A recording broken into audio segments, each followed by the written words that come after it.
నమస్కారం. గత 7.5 సంవత్సరాలుగా భక్తి టీవీ ద్వారా తెలుగు లోగిళ్లలో గుబాళించిన ధార్మిక సాహితీ సౌరభం ఆంధ్ర మహాభారత ప్రవచన కార్యక్రమం. ధార్మిక చరిత్రలోనే ఇదొక సంచలనం. ఆ సంచలనానికి కేంద్ర బిందువు గరికపాటి నరసింహారావు గారు. మొత్తం 1818 భాగాలతో ఆంధ్ర మహాభారత ప్రవచన కార్యక్రమం సుసంపన్నమైంది. ఆ కార్యక్రమానికి ముగింపుగా భారతానికి జేజేలంటూ భక్తి టీవీ ప్రత్యేక చర్చా కార్యక్రమాన్ని చేపట్టింది.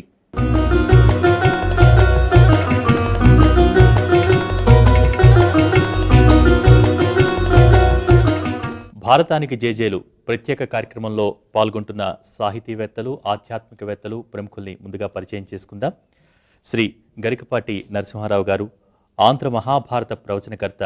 మీరందరూ కూడా భక్తి టీవీలో వీక్షిస్తున్నారు. ప్రతిరోజు సాయంత్రం 8 గంటలకు అవగానే ఆంధ్ర మహాభారతం ప్రవచనం ద్వారా వారు మనందరికీ సుపరిచితులు. మహాసహస్రావధాని, ధారణా బ్రహ్మరాక్షసులుగా అందరం పిలుచుకుంటూ ఉంటాం.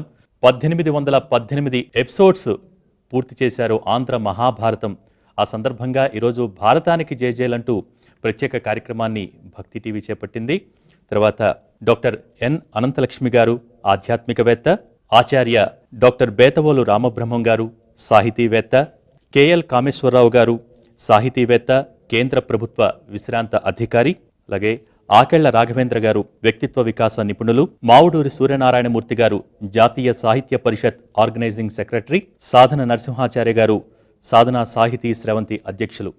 నమస్కారం అండి. ముందుగా భక్తి టీవీ కార్యక్రమానికి విచ్చేసినందుకు మీ అందరికీ స్వాగతం, సుస్వాగతం. అనంతలక్ష్మి గారు, ఒక మహత్తర కార్యక్రమం. సంకల్పం పడటమే కాదు, దాన్ని పూర్తి చేయటం కూడా మనం ఈరోజు చూస్తూ ఉన్నాం. ఒక బృహత్తర కార్యక్రమం అనే చెప్పాలి. తెలుగు మీడియా చరిత్ర అనే కంటే భక్తి ప్రచార సాధనాలలో ఒక కార్యక్రమాన్ని నిర్విరామంగా 7.5 సంవత్సరాల పాటు ఆంధ్ర మహాభారతం పేరిట గరికపాటి వారు నిర్వహించారు. మొత్తం 1818 భాగాలు. నిజంగా ఇది ఒక బృహత్తర కార్యక్రమం అనే చెప్పాలి. అటువంటి సందర్భంలో ఈ రోజున ఈ కార్యక్రమం ఏర్పాటు చేసుకోవటం జరిగింది. ముందుగా దానికి సంబంధించి మీ యొక్క అభిప్రాయం.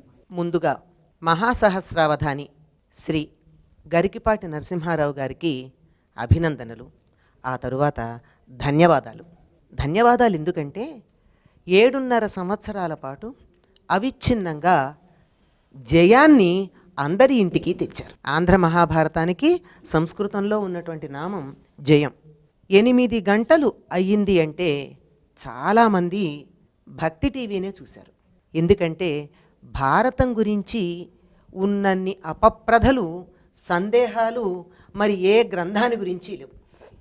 ఎన్నో రకాలైనటువంటి ధర్మ సూక్ష్మాలతో, ఎన్నో ముడులతో సందేహాలకు తావిచ్చేటటువంటి మహాగ్రంథం. ఎందుకంటే ఆనాటి మానవ మనస్తత్వం ఎలా ఉందో ఈనాటి మానవ మనస్తత్వం కూడా అతి స్వల్పమైన భేదంతో అలాగే ఉంది.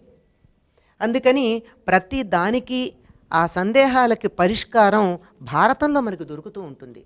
కాకపోతే వ్యాసభారతం చదవడం, కవిత్రయ భారతం చదవడం ఇబ్బందే గనక అటువంటి దానిని మనకి దగ్గరగా తీసుకుని వచ్చి తీసుకురావడమే కాదు, మనందరికీ అర్థమయ్యే భాషలో, మనందరికీ అర్థమయ్యేటటువంటి ఉపమానాలతో, మనందరికీ అర్థమయ్యే అంటే సామాన్యులందరికీ కూడా బాగా అర్థమయ్యి ఇది నాకు సంబంధించినటువంటి కథే, ఇది నేను తప్పనిసరిగా విని ఉండాల్సిందే, ఇది నాకు పరిష్కారాలు చూపిస్తోంది, మార్గనిర్దేశనం చేస్తోంది అనేటట్టుగా మనందరికీ అందించినందుకు వారికి ధన్యవాదాలు చెప్పడంలో ఉన్నటువంటి కారణం అదండి. సామాజిక వ్యాఖ్యానం చేస్తూ ఈనాటి సమాజానికి దాన్ని అనువర్తింపచేస్తూ సులభంగా అర్థమయ్యేటట్టుగా చెప్పారు. అది ధన్యవాదాలకు కారణం. రామబ్రహ్మం గారు, ఈ సందర్భంలో మహాభారత ప్రస్తావన గురించి కూడా మనం మాట్లాడుకోవాల్సిన అవసరం ఎంతైనా ఉంది. వారు దిగ్విజయంగా 1818 ఎపిసోడ్స్లో ఆ కార్యక్రమాన్ని దిగ్విజయంగా పూర్తి చేశారు. ఇందాక అనంతలక్ష్మి గారు చెప్పినట్టు ఎన్నో అనుమానాలు దీంట్లో మహాభారతం ద్వారా మనం నివృత్తి చేసుకోవచ్చు. కానీ ఇప్పటికీ యువతకి ఆ అనుమానాలు కొనసాగుతూనే ఉన్నాయి. భారత రామాయణాలు అనేవి భారతీయులందరికీ ఒక ప్రామాణిక గ్రంథాలు. కానీ ఇటువంటి సమయంలో మహాభారతం ఆధునిక యుగంలో అంటే మానవ మనుగడకు సంబంధించి ఏ ఏ రూపాలలో ఆలవాలంగా నిలిచిందని మనం చెప్పుకోవచ్చు. ముందుగా గరికపాటి నరసింహారావు గారిని మనసారా అభినందిస్తున్నాను. అంతకంటే ఎక్కువగా కృతజ్ఞతలు కూడా చెబుతున్నాను. మహాభారతానికి ఆయన చేసిన సేవ అపారం. అందుకని నేను కృతజ్ఞతలు కూడా చెబుతున్నాను ఆయనకి. మీరు ఇందాక నుంచి దిగ్విజయంగా అంటున్నారు. సరే, దిగ్విజయం అవునో కాదో నాకు తెలియదు, కానీ ద్వివిజయం మాత్రం అవును. 1818 18 అనేదే జయ సంఖ్య. 8 1 9 18 అంటే 9 9 అంచేత 2 జయములు కలిసినది 1818. ఇందాక అనంతలక్ష్మి గారు అన్నారు సంస్కృతంలో భారతానికి జయగ్రంథము అని పేరు అని. దాన్నే తెలుగులోకి తీసుకుని వచ్చారు కాబట్టి సంస్కృతంలో ఒక జయము, తెలుగులో ఒక జయము, 2 జయములు. గరికపాటి నరసింహారావు గారి దగ్గర నేను అభినందించడానికి కారణాల్లో ఇది కూడా ఏమిటంటే, భారత కథ అందరికీ తెలిసిందే. పాండవులు మన సోదరుల్లాగా కనపడతారు మనకి. కానీ దాన్ని ఇవాల్టి సమాజానికి, ఇవాల్టి మన జీవిత విధానానికి, జీవితంలో మనం ఎదుర్కొంటున్న సమస్యలకి, సంఘర్షణలకి దాన్ని సమాధానం ఎలా చూపిస్తోంది మనకి అనే కోణం నుంచి సమన్వయం చేసి చెప్పటంలో గరికపాటి నరసింహారావు గారి జయం ఆధారపడి ఉంది అని నేను. భారతం కానీ, రామాయణం కానీ, భాగవతం కానీ తరానికి ఒకరిని వెతుక్కుంటాయండి. అవే మీరు వెతుక్కోండి ఎవరెవరున్నారు అని. ఆకాశవాణి వచ్చి అద్భుతంగా కార్యక్రమాలు ప్రజల్లోకి వెడుతున్నప్పుడు ఉషశ్రీ గారిని వెతుక్కుంది భారతము రామాయణమును. దృశ్య మాధ్యమంగా ఇది వచ్చిన తరువాత భారతం గరికపాటి వారిని వెతుక్కుంది. ఆ రకంగా భక్తి టీవీ వారు సమాజానికి చాలా సేవ చేశారు, చేస్తున్నారు.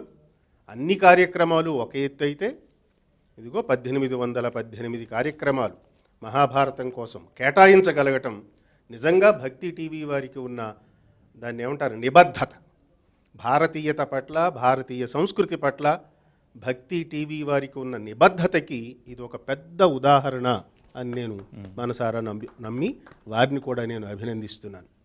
కామేశ్వరరావు గారు, సాధారణంగా ఎవరైనా సుదీర్ఘంగా మాట్లాడుతుంటే ఎవరైనా నువ్వు భారతం చెప్పమాకరా అని అలవోకగా అలా అనేస్తూ ఉంటాం. కానీ అటువంటి సందర్భాలలో ఇతిహాసాలకు సంబంధించి ఇప్పుడు ఆధునిక యుగంలో యువతకు కూడా మనసుకు హత్తుకునేట్టుగా వారు 1818 భాగాలలో చక్కగా ఆంధ్ర మహాభారతాన్ని పూర్తి చేశారు. ఇటువంటి సందర్భంలో వారి ప్రవచనా శైలి గురించి మీదైన మాటలలో. లక్షణమైన సనాతన ధర్మ పరిరక్షణ దీక్షా దక్షులైన భక్తి వీక్షకులకు వందనం. నిత్యానందమరంద బిందుల హరి దేదీప్యమానోదరి హ్యంతార్దీపిత వైదికార్ధ నికరీచాత్మ ప్రబోధాక్షరి సంసారాబ్ధి నిమేషనలంగహరి రాజత్ కృపామాధురి జయేషా శంకర భారతి విజయతే దుఃఖాగ్ని జాలంధరి. సాక్షాత్తు శంకర విరచితమా అన్నట్లుగా ఉన్నటువంటి ప్రార్థన గరికపాటి వారి నోటి నుండి జాలువారిని ఒక ఆణిముత్యం. ముందుగా వారికి పాదాభివందనం చేసుకుంటూ, ఈ మహాభారతం జరిగిందా లేదా ఇవన్నీ చాలా అనుమానాలు ఉంటాయి. వాటికి మనం ప్రస్తుత గణాంక ప్రకారము క్రీస్తు పూర్వము 3102వ సంవత్సరము ఫిబ్రవరి 20వ తారీఖు 2:27 కలి ప్రవేశించిందని, ఆనాటికి జగద్గురు అయినటువంటి కృష్ణ పరమాత్మకి 119 సంవత్సరాలని, కలి ప్రవేశించిన ఒక సంవత్సరం తర్వాత ఆయన అవతారం చాలించారని ఆర్షధర్మం అని ఒక గ్రంథంలో రాశారు. ఇది కార్బన్ డేటింగ్ ప్రకారం ద్వారకా నగరం 5000 సంవత్సరాలకు పూర్వం ఉంది అని కూడా ఈ మధ్యనే మన వాళ్ళు నిరూపించారు. అటువంటి మహత్తరమైనటువంటి కృష్ణుడు ముఖ్య పాత్రధారిగా ఉన్నటువంటి మహాభారతాన్ని సామాజిక స్పృహతోటి వక్తృత్వము, దాతృత్వము, నేతృత్వము ఈ 3 సహజంగా అభిలక్షణాలు అభ్యాసం వల్ల రావండి. కానీ ఈ 3 ఒకే వ్యక్తిలో అరుదుగా కనిపిస్తాయి. అలాంటి వ్యక్తి మా గురువుగారి గరికపాటి వారు. పిల్లలకి మీరు చూడండి, మహాభారత సమయంలో పిల్లలు కూర్చుంటున్నారు. వీరికి నాకు ఇంకేదంటే మనకి చిన్నప్పుడు మాకు విద్య నేర్పించారు. చదువు ప్లస్ బ్రతుకు తెరువు ఈక్వల్ టు విద్య. ఇప్పుడు విద్య మాత్రమే నేర్పిస్తున్నారు. అయితే ఆ పిల్లలకి సమాజానికి ఉపయోగపడే విధంగా మన గురువుగారు మహాభారతాన్ని చెప్తున్నారు. మిగతా విషయాలు మనం. రాఘవేంద్ర గారు, మీరు వ్యక్తిత్వ వికాస నిపుణులుగా అనేక చోట్ల మీరు తరగతులు కూడా నిర్వహిస్తూ ఉంటారు. చాలా సందర్భాలలో మహాభారతం కానివ్వండి, భగవద్గీత కానివ్వండి, దాంట్లో ఇవన్నీ కూడా వాటి నుంచి అనేక విషయాలను క్రోడీకరించి పిల్లలకి చెప్తూ ఉంటారు. ఇటువంటి సందర్భంలో గరికపాటి నరసింహారావు గారి ఆంధ్ర మహాభారతం మా రీత్యా మా సర్వే ప్రకారం ఇందాక వారు అన్నట్టు, కామేశ్వరరావు గారు అన్నట్టు, పెద్దవారి కంటే కూడా పిల్లలు ఎక్కువగా టీవీ ముందు కూర్చుని ఈ ఆంధ్ర మహాభారతాన్ని వీక్షించారు అన్న ఇది కూడా ఉంది. రైట్, మీరు ఈ మొత్తం దీన్ని ఏ విధంగా చూస్తారు? వారి ప్రవచన శైలి గురించి మీదైన మాటల్లో. ముందుగా మహాభారతాన్ని నేటి తరానికి ఉపయోగపడే రీతిలో ముందుకు తీసుకొచ్చిన కర్త గరికిపాటి నరసింహారావు గారు, వెనకాల ఉన్న భక్తి టీవీ యాజమాన్యం ఇద్దరికి ఖచ్చితంగా ధన్యవాదాలు తెలియజేస్తే రాలి. వాస్తవానికి మహాభారతమైన, రామాయణమైన, భాగవతమైన, అసలు మన పురాణాలు ఏవైనా ఆనాటికైనా ఈనాటికైనా ఏనాటికైనా మనిషి ఎలా బతకాలో చెప్పే గ్రంథాలు. అందులో సందేహమే లేదు. భాష మారచ్చు, అందులో భావ వ్యక్తీకరణ మారచ్చేమో తప్ప అల్టిమేట్గా మనిషి గురించి చెప్తుంది. నా వ్యక్తిగత అభిప్రాయం, రామాయణం చెప్పడం కన్నా ఎందుకో భారతం చెప్పడం కొంచెం కష్టం అనేది మాత్రం నేను వ్యక్తిగతంగా నమ్ముతాను. ఎందుకంటే 18 పర్వాలు మాత్రమే కాదు, అందులో ఉపాఖ్యానాలు మాత్రమే కాదు, అందులో చాలా చిక్కుముళ్ళు మాత్రమే కాదు, పాత్రలు ఎక్కువ మాత్రమే కాదు, అందులో ఉండే మళ్ళీ పాత్రల నేపథ్యాలు, పూర్వజన్మలు అని చాలా, ఇలాంటివన్నీ చెప్పడం చాలా కష్టం. మడత పేజీలు చాలా ఎక్కువ. అలాంటిది తీసుకోవడానికి నాకు తెలిసి సాహసం కావాలి. నాకు తెలిసి అందులో ఘనాపాటి గరికపాటి, అందులో ఆయనే సాటి నాకు తెలిసినంతవరకు. ఇక యూట్యూబ్ కూడా రావడం వల్ల, ఇవాళ ఇంటర్నెట్ కూడా రావడం వల్ల ఇవే వాటిని యూట్యూబ్లో కూడా ఉంటాయి కాబట్టి స్టోరేజ్గా ఉంటుంది కాబట్టి అమెరికా కానీ, సౌత్ ఆఫ్రికా కానీ, మలేషియా కానీ, సింగపూర్ కానీ నేను వెళ్ళిన కొన్ని దేశాలలో అక్కడ ఈయన మీరు చెప్పిన భారత వివరణలు వింటున్నారు అనేది నిజంగా నేను పులకించిపోయాను. కారణం ఏంటంటే అలనాటి ఆ రోజుల్లో ఉన్న మహాభారతం లాంటి వాటిల్లో మనిషి ఎలా బతకాలో చెప్పిన ఆ అంశాలని ఇవాల్టి వాళ్ళు కనుక నేర్చుకోగలిగితే, ఆయన దానికి అద్భుతమైన మాట అన్నారు, సామాజిక వ్యాఖ్య. ఇంకా ఇప్పుడు కార్యక్రమం ఉంది కాబట్టి మిగిలిన అంశాలను నేను ఆయన ఏ విధంగా సామాజిక అంశాలను స్పృశించారో చెప్పే ప్రయత్నం చేస్తాను.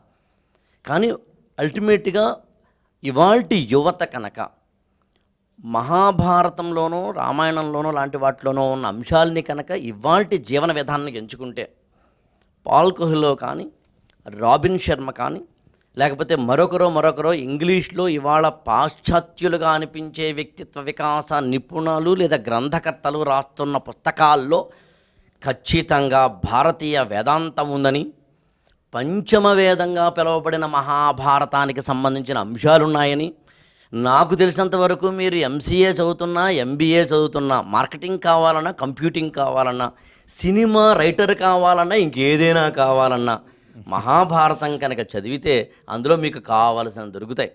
ఒకవేళ చదవడం కుదరకపోతే వింటే, కారు డ్రైవ్ చేసుకుంటూ హాయిగా వినాలనుకుంటే 18 ఎపిసోడ్లుగా సాగిన మొత్తం 18 పర్వాల మహాభారతాన్ని అప్పుడప్పుడు జోకులతోటి, అప్పుడప్పుడు చమక్కులతోటి, అప్పుడప్పుడు చురకలతోటి, అన్ని రకాలుగాను సరిగ్గా ఎక్కువ ఉంటూ అది ఉంటేనే యాక్చువల్గా జనానికి ఎక్కువగా.